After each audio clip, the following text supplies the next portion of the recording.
Oh, okay. Not sipping. Hey, you got the topo. We just got bougie because look what I've got. Yeah. Yeah. Here, let's do a cheers.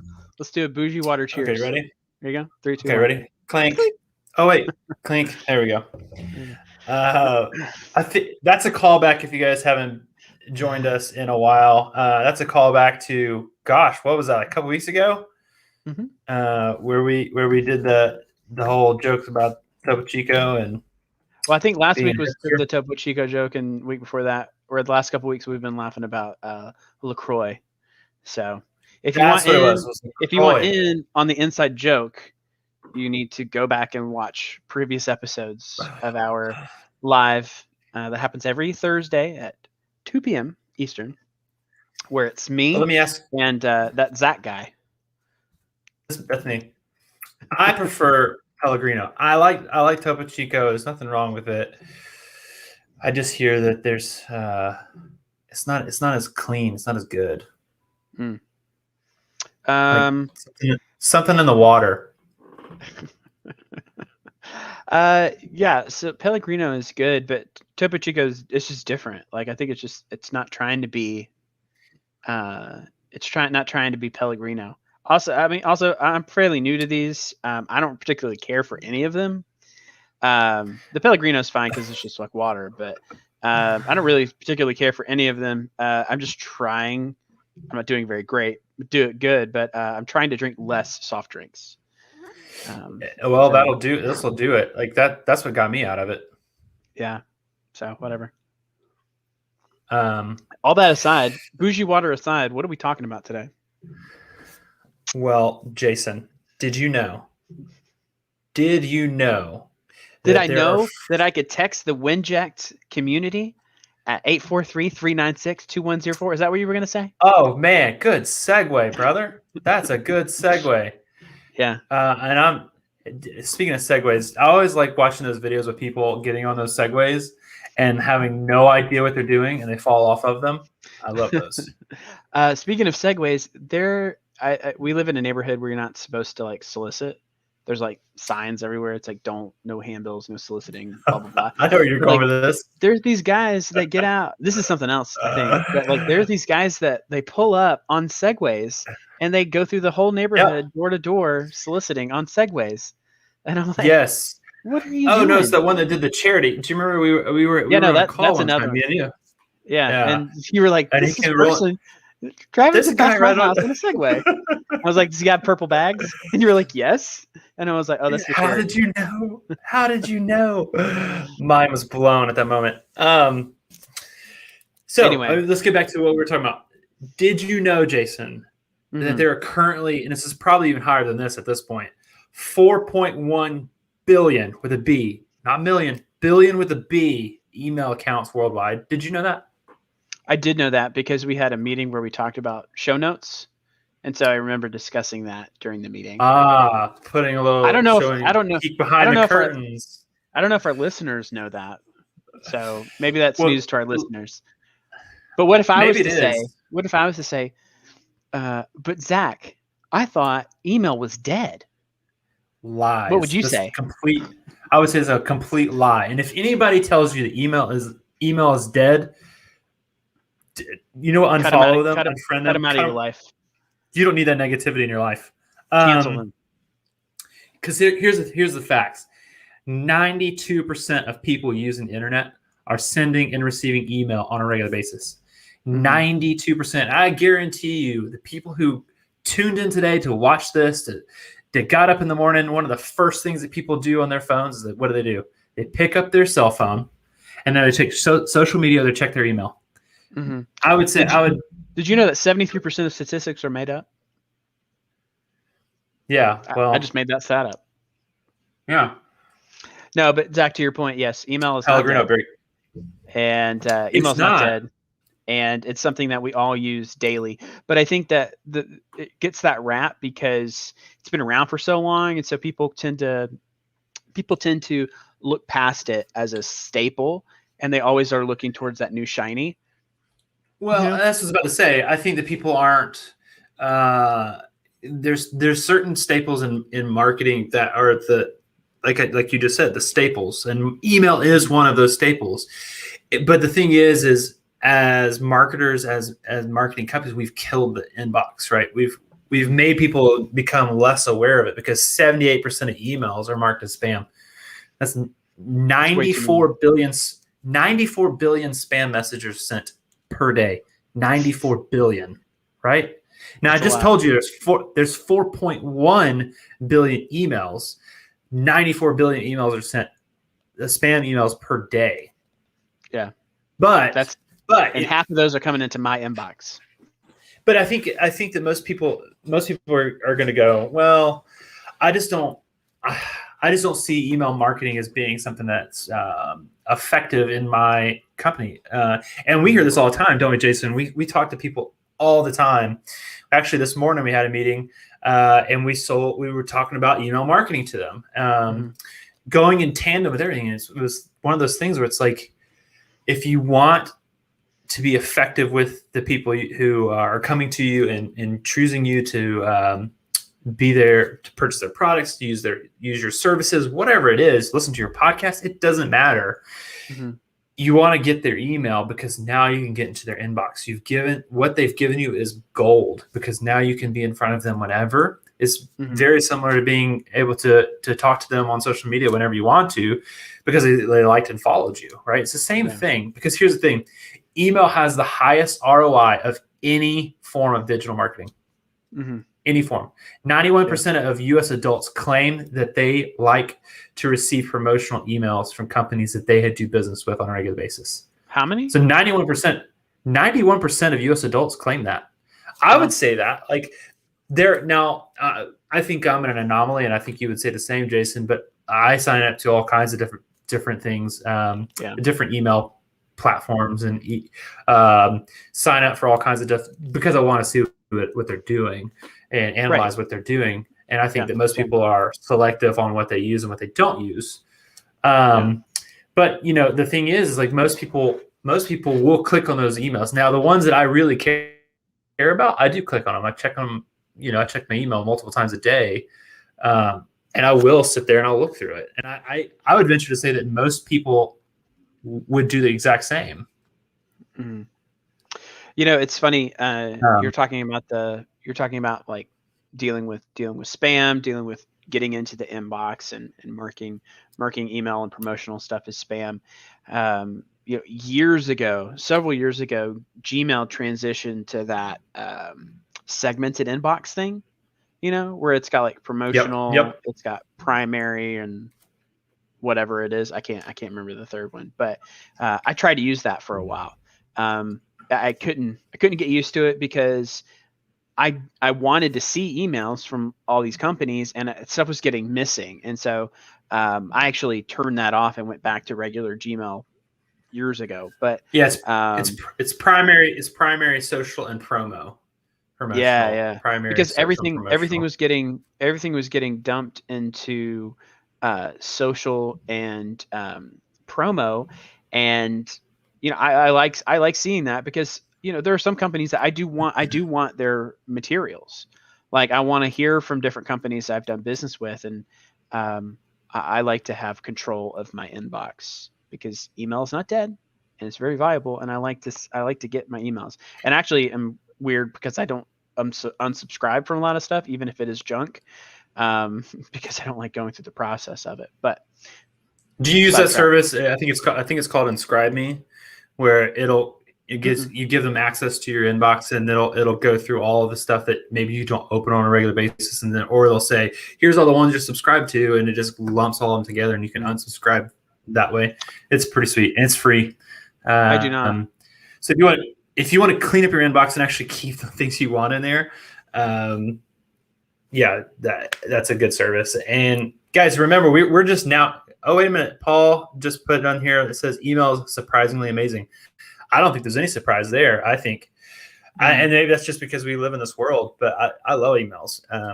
I don't have the notifications popping up on my phone except for our work email. But I love them. I think it's kind of like opening a gift every morning when you get, when you want to get mail, when you're a little kid and you write a letter.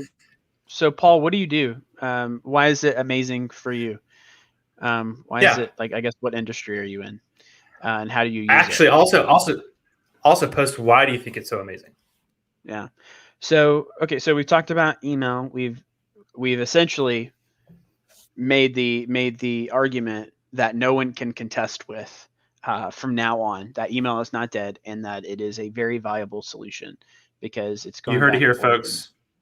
Yeah. And people who want to make decisions are seeing emails and they're acting on it and they're engaging in it. But I think the big thing that we probably need to talk about is like for people who are starting email marketing, because a lot of people know they need to do. It's like one of those things that's like, I know I need to go cut the grass, but I don't really want to do it today. So I'll go do it tomorrow. Or I need to do And the then, laundry, but I got to do it. I don't want to do it. yeah. And I think it's for your business. It's one of those things. It's like, I need to promote myself. I need to promote my brand, but I don't really want to do it or I don't really know how to start. And so I think we need to go over kind of like those first baby steps. Okay. Hold on a second. So Paul messaged back. I use it to spam customers with my shirt designs. Okay. Yeah. Okay. So All right. I'm assuming All it's a right, joke, Paul, but yeah. So you've it's been cut off engagement. from no more commenting, Paul. No Yeah, more commenting. so- You're not allowed to comment. Yeah. So I'm assuming to have good customer user engagement. Yeah, which makes sense. So at that like recurring business, I guess, if you have shirt designs that you're selling and keeping people engaged. But so starting with email marketing, what would be like one of the first things that you would do, Zach? So There's two things right off the gate. I think that most people say with email, they say, well, I don't know where to begin, but it's like, well, do you have an email list? I mean, if you're already, and nowadays you're sending out receipts with a purchase. Sometimes people do that digitally, right? So there's got to be an email collected somewhere there. Right. If you are doing anything where you're just getting regular contact listings from anybody, start with that current list that you have and build upon that, which you could just be sending out a regular newsletter. And then secondly, when you get new people in, create a welcome series email campaign. So you want to create, hey, welcome to your fill-in company, fill-in your podcast, whatever you want to. Congratulate them, welcome to the team, welcome to the family, whatever you want to say there, but you just want to give them a warm welcome. This is also a good opportunity if you have a product or service that you could offer them because you're new, I want to give you a 10% discount on your next purchase or whatever. Then do a couple of emails, probably 4 or 5. Maybe one sharing about the company's history, tell their story, maybe share some testimonials from people. It could look a lot different across a broad spectrum of different people and different businesses and different like if it's a podcast, you're obviously going to approach it differently.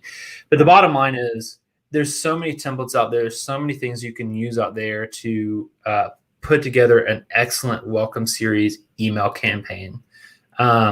I think that if you start with just your basic list and getting a welcome series, if that's the only thing you do, your welcome series emails, you're already on the right track, because most companies don't even have welcome series emails. When they get on board, they don't have a way to just welcome somebody to the team, welcome somebody to the family.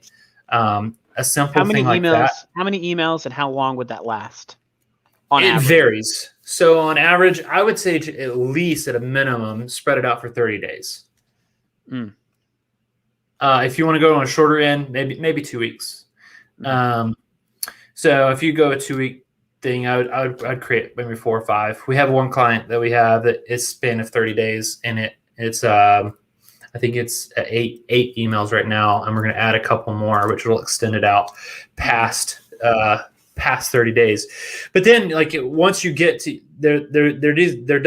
there has to be at some point a cutoff of that welcome email campaign, and then move into something else, which we can go over in a little bit, where you could segment some people. And I think that's kind of like taking that welcome series to the next level. What are you doing after that? Right. Well, I think that with email, you said it varies, on the length of time and how many you're putting into that welcome series. And I think it really is just dependent upon your business, and it's dependent upon the story that you're telling, and are you adding value? And I think with a lot of marketing, you can kind of hone that down to, is this adding value? Is this piece Yeah. of communication I'm sending out adding value? And that can be social media, that can be blog posts, that can be anything that you're putting out. But in this case, you're talking about email. Like, is this email providing value? Am I giving them a special offer to redeem? Yes. Okay, cool. Added value. Am I emailing them because I feel like I need to email them? No value in that. Am I telling my story about why I have my business? Yes, that's value, because you are engaging that customer on a personal level, and they're learning more about you, because story is what will drive your brand. So like Paul, for example, let's just use him for example. So he's selling shirts, and I'm hoping he's not actually spamming customers, but I think a big thing for him would be when somebody buys something, you're probably auto generating, email with, contact information, or like your orders on the way or whatever. But like, maybe there's a couple in that email series for the welcome that's like, this is my story, and maybe it's like a picture of you drawing, or something like that. And Yeah, like, that's good. and so like the email is called like where good design starts. And so maybe it's like your backstory, and then you have another one that's like process. And so like you engage people beyond just buying that single thing, and then they're in love with your brand, and then they're like, okay, well, maybe I'll go, maybe. And then when you are actually sending a marketing email in the future, they know who you are, they remember you, rather than just some random shirt guy on the internet. Well, then I think that goes to a point that I would also like to add in there, is to make it personal, because people like that. There's a reason why, and I think we talked about this today, Jason, is telling stories or making it fun or making it interesting, not just regurgitating information to them that they're just like, okay, great, this is just another sales email, blah, blah, blah. But making it fun, right? Be personal with it. Make it interesting, where people look forward to when your email hits their inbox, they love it. What can you put that back up, Carolyn? I'd like to see what that said. I didn't. A welcome email is a great idea. I will send one out after I collect some emails from the next convention. See, there you go. Like that. But don't just do one email. If you're just going to do one, that's great. But I think you should add some more value to it. So Paul, for you specifically, like go a step further. See if you can put together 3 or 4 emails that you can send out. And there's nowadays, most email platforms are going to give you an option to put those, lay those out in a way that's functional for you. Yeah, I would, if you're going to a convention, grab like pictures of your booth, grab a picture of you at your booth. Because a lot of times, and I've dealt with this with customers before who were doing follow-ups after a convention and meeting people. They meet so many people, they don't know who they are. They don't remember them. I know when we go to conferences, we get 50 emails after the conference of people trying to sell us stuff, and I ignore most of them. Because I'm like, I don't remember this, or I really wasn't interested. I was just trying to walk past and I got stuck. So I think it'd be great to include a picture of your booth, a picture of you, maybe a promo to get a discount on something else that's specific to that welcome series. So I think there's a lot of value that you can add, and I think it's really good business also, because you're spending money on that convention to promote your brand. So yeah, a welcome series is the biggest thing I think you can do to start with email. Yeah. So if you get nothing out of this whole thing, I think that the biggest thing for you to do is to create a 4 to 5. See, he's taking notes. Good. Here you go. There's another email, right? Take a picture. You taking notes. No, just don't do that. Yeah. Yeah. If there's anything you get out of this today, welcome series email is the way to go. And like Jason said, like it's going to vary depending on your business, your line of work, whatever it is, your industry. You also want to find a cadence that works for you and works for your list. Because here's the thing: you're going to learn a lot about your customers. You're going to learn a lot about your clients based on how they respond. Right. I mean, you're going to find out if they like products being pushed. You're going to find out if they're going to like your story, if they're going to like stories more. I mean, it just kind of depends on what you're posting out, putting out there. But I think for the most part, people, you're going to learn a lot about who your clients are. So. Right. Okay. And then what about those clients and like dividing those into segments? Is that something that you would start out with or do like pretty soon after starting? What about that? You mentioned that earlier. Yeah. So like me and Jason particularly use MailChimp. Shout out to our hometown, the ATL for MailChimp. We love MailChimp. Fun story. When me and Jason had our podcast about 2 or 3 years ago, we got to interview the marketing director at MailChimp, and it was probably one of the coolest experiences. Their facility is absolutely stunning. It was a really fun experience. But we use segmentation, and MailChimp pushes segments very, very hard. Mostly because you could put different campaigns you have running, you could put them into different sections and segments. So now you can let's say your top. Well, one of the easiest ones you can do is if people who open your emails the most, they might be more of your loyal customers. So create a whole segment around people who are opening and responding to your emails the most, and offer them a special coupon code. Right now, they're kind of like your VIPs, and so now you can market them specific because they're going to get it. Maybe even create a campaign where if it's your top people who are opening your emails and responding to them the most, maybe you create a campaign for them to share your services, your products, and get it out to their networks and incentivize it somehow, right? Give a $500 gift card to Amazon to the one who gets the most shares and responses from the shares, whatever it looks like. Now you can segment because you've taken the time to segment those people out. You can also do the same thing if you run events and run campaigns like that. I think that you can now segment those people into a certain category and only send emails to those specific people who went to a specific event if you want to do certain follow-ups. Mm-hmm. Yeah. You can also do it with people who don't activate or who don't interact with your emails. You should have a campaign series, an automated campaign series to get them to be active in responding to your emails. So that's a good question, Paul. How often should I email my followers? You're just gonna, it's trial and error. You're just gonna have to try and see what works. If you see that, if try going close together first, maybe send them 2 or 3 days apart. If you see that the engagement is weak, spread it out. Mm-hmm. I would say this.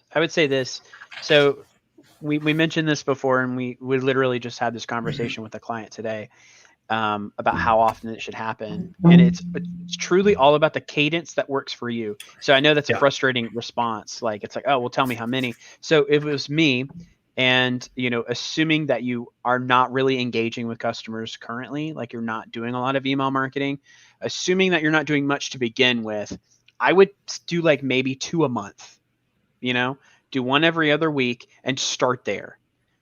Besides your welcome series. Yeah. Besides your welcome series. So we're talking about just like campaigns. So start with 2 a month and see what happens. Because the last thing you want to do is have like a bank of emails. I'm assuming you're selling shirts. So I'm assuming you have like a customer base, but you don't want to email them. You don't want to just drop them into just like this constant thing immediately. So you want to warm them up to receiving content from you, especially if you haven't done it to begin with. So maybe pick 2 a month. That's it. That's something that's manageable. And if you're getting a good response, maybe go to 1 a week. And just measure from there. If it's too much, scale back. If you think you can push it a little bit more, maybe having like 3 to 4 a month for your just general list, and maybe you drop your VIPs, like your people who are super engaged with your content. Maybe you drop them an extra special one a month. So maybe you're like at 5 a month. So it's pick a place and start. Just don't go too wild at first, because you're going to get a huge amount of unsubscribes. You might get blacklisted, and you might have just serious issues going from there. So just pick a place and start. That's where I would go. Well, I think this is where segments come into play, because you can create on your website a way to put people into categories of how many. I think Bonobos does this. I think shout out to Michael Barber. I think he pointed this out one time, where with Bonobos, what they did was you had like 4 or 5 options of how often you want to receive emails in your inbox. And then whatever you selected, and then when you put in an email, it's automatically associated with a tag, and now it goes into your email platform. And so now you know, okay, this group of people, this segment of people would like to get their emails once a week or once a day. This segment only once a week. This one only once a month. You see what I mean? So now you're not going to get blacklisted. You're not going to get labeled and blacklisted. Getting blacklisted is really bad, and it's really hard to get out from under that. And your email marketing is just trash at that point. So you have to be careful not to spam. Yeah. But if you segment, this goes back to that whole part, is you now can increase your sales, increase your revenue, because you're reaching out to the actual people that are interacting the most with you, and the people who are least active with you, trying to activate them. And if they don't activate, if they don't interact, just drop their emails, because it's what's worse is keeping them on your list. One, you're having to pay for that list. Now, every email that doesn't activate or doesn't interact with you, you're paying for that person to be on there. But secondly, you risk them unsubscribing or blacklisting you or putting you in spam. So then it hurts your email especially integrity, if they've never engaged with you, and then they're like going through their emails like a few months later, they're like, I don't know who this guy is, and then just select all, and then they delete and unsubscribe. That's just going to hurt you. So if you're not, that's a really good point. If you're not getting engagement, feel free to just pull them from the list.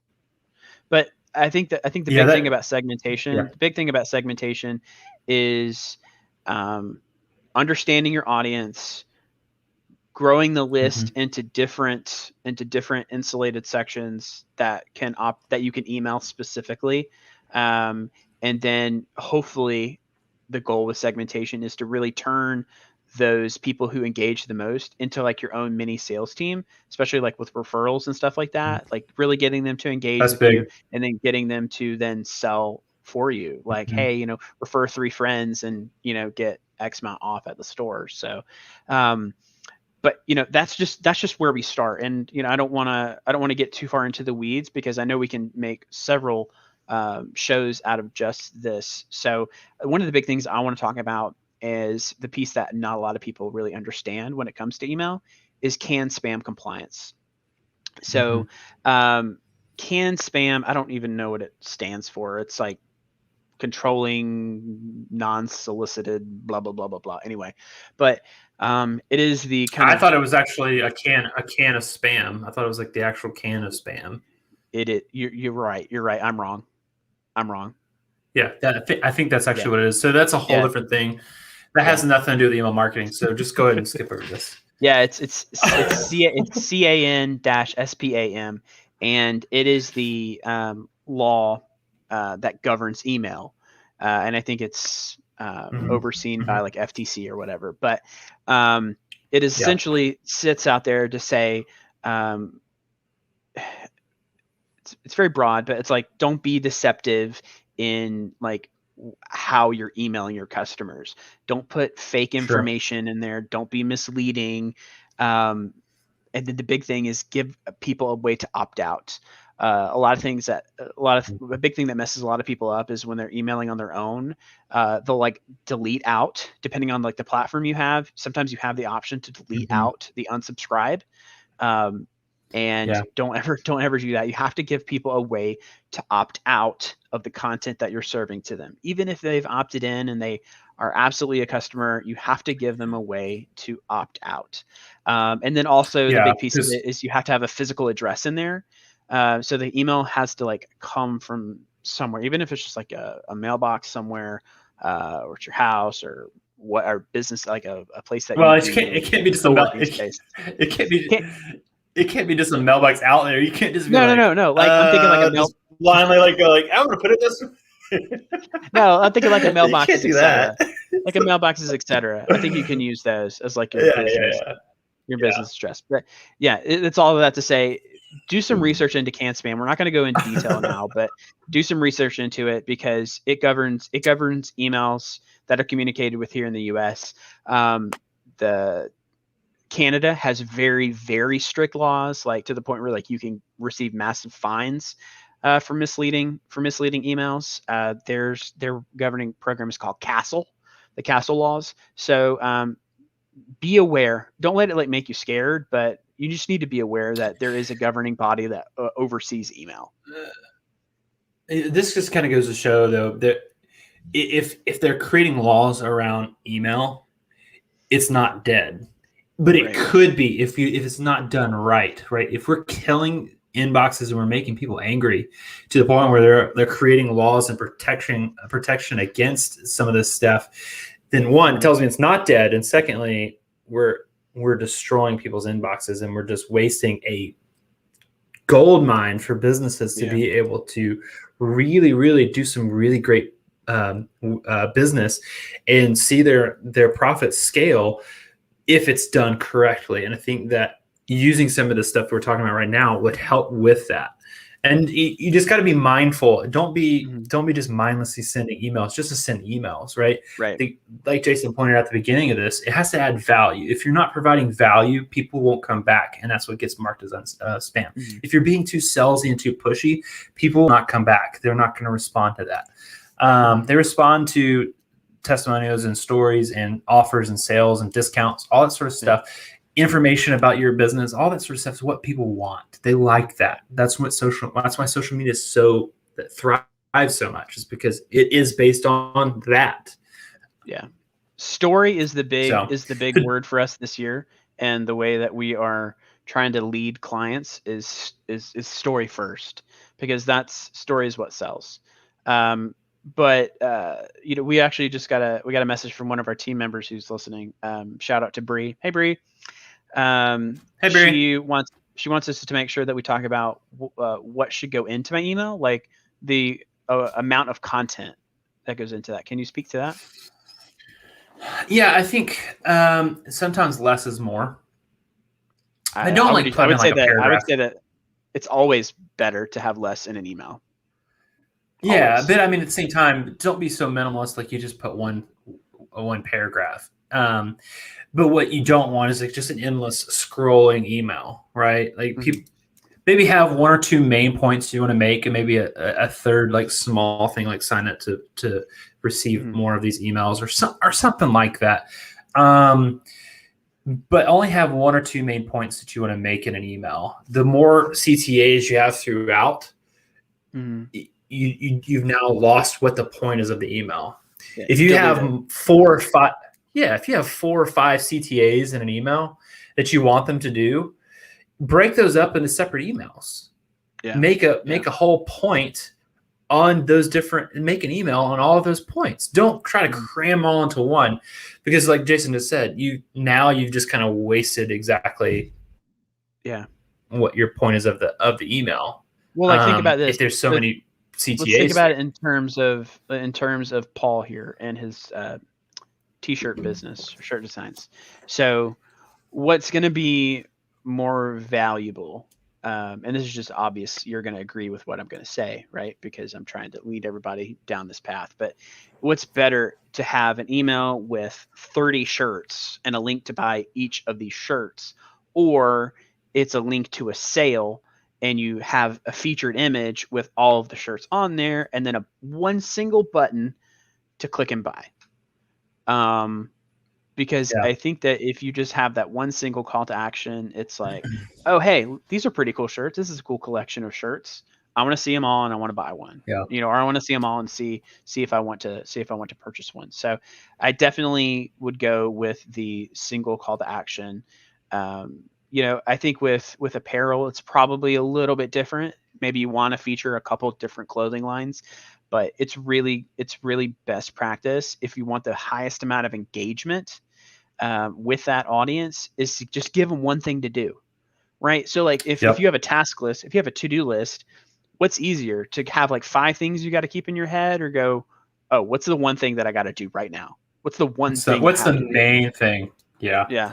I think, I see so many emails that I get. If it's wordy, if it's a lot of words, I check out. Yeah. I do. Like social media posts that are just endlessly long. Unless like it's just really captivating at the very beginning, then I'll read the whole thing. But most people are like me and Jason. I think that if I asked most people, if I gave you an email that was just really long, lots of text, would you read it? Most people are going to say no. So you have to be concise and clear on what your messaging is, a clear CTA, and then I think we even have right here in our show notes, quality over quantity, because that's what people really want. They don't want to just sit there and endlessly read stuff. No one has time for that. Nobody got time for that. So I just think I got bronchitis. I was getting a soda pop. But yeah, I think that you have to be concise with what you're saying. And have one clear CTA. Now you can have multiple CTA buttons throughout that all go to the same thing. Maybe 3 or 4, maybe 3, 4. That's kind of pushing it. Maybe 2 or 3 would probably be ideal, where they can click, but they all go to the same place. You can get away with doing one other offer inside of there, one other thing you want them to click on. That's fine. But the more that you have, it's just a waste. We forgot to talk about joining the community. Jason, how do you join the community here at WinJack? Oh gosh, I know that if I use my phone, I could type 843-396-2104, 843-396-2104. You can text to connect with the community. You'll get alerts about upcoming shows. Like, for example, if you were, say, a part of the community today, you would have gotten a notification that we were going to talk about email marketing today. And maybe that's how Paul joined. Maybe that's how Paul saw we were going to talk about and had questions. But so join the community by texting 843-396-2104 or head over to winjack.com. Check out everything that's going on in the community. It's for podcasters. It's for podcast listeners. There's something for everybody. And we'll be launching the new site really soon. That's actually fully builds out the community completely on the site. So you never have to go. You just go to one place, winjack.com, and engage all day long and hang out with us. So, and that's how you join. And then obviously, if you're a listener of the show and you're a part of the WinJack community and you have interest in marketing or email marketing or websites, hit us up directly. We are Market House. I'm Jason Marlowe. He is Zack Tatum. We have lots of products for you. We'd love to have a conversation. Absolutely. Before we go, I want to hit on a couple of the platforms and how do you choose the right platform. And I think, Jason, I think we should come back to the automation. I think that should. I want to tease that for next week. Let's do that. Let's do that all next week, because I think that there's so much you can learn from automation and how to do it properly and the reasons you should be doing automation. And if you're not, tune in next week, because hopefully we can convince you into doing it, and also how to do it. So some of the freemium solutions that are out there these days, there's a bunch of them out there, and some of them have weird names, like MailChimp. That's our favorite. We love MailChimp. MailChimp is my absolute. We got our Freddies. I got my Freddies over here. And like I said, we got to tour their facility and meet some of the people there. And it was just an incredible experience. That's not the reason. I've been using MailChimp since they started back in, I think, 2009. So the classic one in the game is Constant Contact. There's Email Octopus. There's GetResponse. There's Flowdesk. There's ConvertKit, and I can just keep going on and on and on. There's several different platforms. I think the biggest thing the biggest thing to look at when you're trying to figure out which one to use is pricing, right? So Yeah. they all have slightly different pricing. They have slightly different pricing models. One of the last ones that you mentioned there was Flowdesk. That's actually the most recent one that I've tested, and they have a pretty good affiliate program, by the way, where if you get people to sign up, you're going to get a nice discount on your own stuff. But Flowdesk is cool because their pricing model is just a flat fee.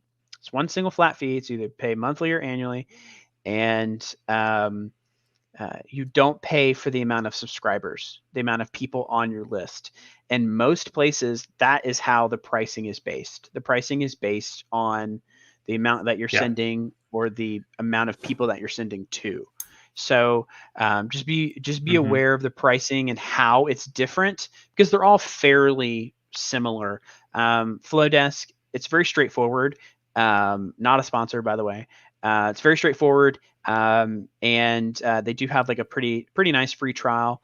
But it's cool because if you have a large customer list, or you plan on growing a large customer list, you're not going to pay higher tiers as you grow. So like you pay that one price, right, and it's the same price forever. And they have a nice, fairly nice templates. And that's another big thing I would look at when you're doing a free trial of like an email software. See what templates they have, see how easy they are to work with, because chances are you're not going to be building them all from scratch. So yeah, that's my 2 cents when it comes to I would say picking up. I would say also looking at segmentation and tagging platform features that they offer are two big ones for me. And then also, which we'll go into next week's episode, but automation features. What are their automation features? Is it easy to follow? Is it easy to set up? And just do some reviews, like read some reviews on which ones and look at all their different features that they offer. Pick which price point you want to go with. Like I said, I prefer from the ones that I've worked with in the past. I'm with MailChimp because of the feature set and the integrations that they have with so many other companies out there. Their API works really well and plays really well with a lot of things. So when it comes to automation, which we'll talk about next week, MailChimp is probably one of the best out there that allows you flexibility to do a lot of things. So, well, then they integrate your social media. They integrate so you can run social media campaigns straight from MailChimp that go right into your email list. Right. They've partnered with simple texting, so you can send out text messages out to your customer list, and they're adding new things daily. So it's easy to create landing pages for your email list straight through MailChimp as well. So there's all kinds of benefits to that one. Once again, not a sponsor, but I would love it if they were. That'd be super, super awesome. And they could send me some more Freddies. I'll take some more Freddies. So I love Freddies. These are great. They'll invite us out to the Rainbow Room and we can get some free Freddies. They're coveted, really. Like you look them up on eBay and they're just, people pay like way too much money for these things. But anyways, that is what we'll talk about next week is automation. Email automation, what you should be doing, how you should do it. We'll go in and maybe we'll pull out some samples of some good